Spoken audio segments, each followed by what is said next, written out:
We are back with Dr. Jay Wyatt from Moses Cone Hospital, and he's answering your COVID-related questions. And you can see the text number is right there down at the bottom of your screen. All right, this question is, does the vaccine prevent the virus from mutating in a vaccinated person?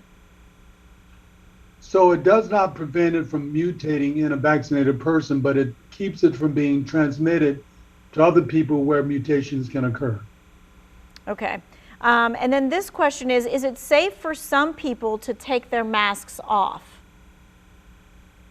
It depends on the setting. I mean, if you're in a setting of people with whom you are familiar, that you know have been vaccinated, you're not sitting directly next to each other. But if it's a family that you know has been vaccinated and people that have had some immunity, I think it can be safe in those environments. In environments where there are a lot of strangers that you don't know about their potential immune status, I think it's risky to do that. This person is asking, what about getting a fourth shot? I know it is suggested sometimes for immunocompromised folks. What about other people? It is not recommended currently to get a second booster or a fourth shot yet. So it's not on the charts right now. It may become so in the future. All right, so the next couple of questions are all about counting cases and things of that nature. This person is asking, are we ever going to stop counting daily case counts? I think when we get closer to that endemic state that we were talking about, we'll probably stop counting daily cases, but we're not close to that yet. All right, and this is a follow-up question that kind of goes with it. Is the positivity rate still accurate because of all the at-home tests that are being done? So that's a very good question, and I don't think that a lot of our databases account for a lot of the home testing that's done. Either there's more positivity or more negativity in those home tests, but we can only go by the data that we get, and the positivity rate is going down. We're at about 5% right now.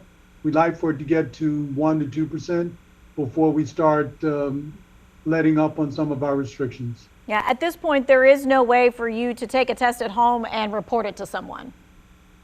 Not that I know of. I think you can report it to your physician. They can put that in their medical records, but it does not get to the state database that way.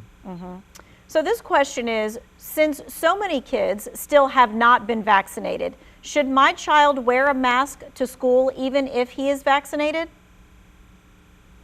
I think that is a personal decision. I think that is obviously the safest thing to do, but it is not mandated anymore. It is not mandated, but it is a safer thing to do in your opinion at this point. Okay. This question is, can you get the vaccine while you're pregnant? Yes. It has been shown by multiple organizations that it's safe to get vaccinated during pregnancy. All right, and I'll just follow up with that because we hear a lot of this. What is the safety? What is the impact on fertility if you get the vaccine beforehand? There's no data to show that infertility is a problem in people who've been vaccinated and women who've been vaccinated. And it's currently recommended to go ahead and get the vaccine, even if you're pregnant or trying to get pregnant. And then the flip-flop on that, has there been any impact on men on fertility rates because of the vaccine? Not that we know of. Okay. All right, so this next question is, how do we know we're getting better if at-home tests don't need to be reported?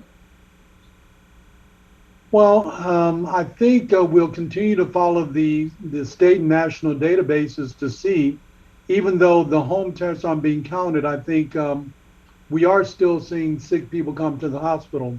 But we'll continue to see a drop in those people as we see this virus start to go away. This next question deals with the booster shot. The question is mixing and matching recommended for boosters?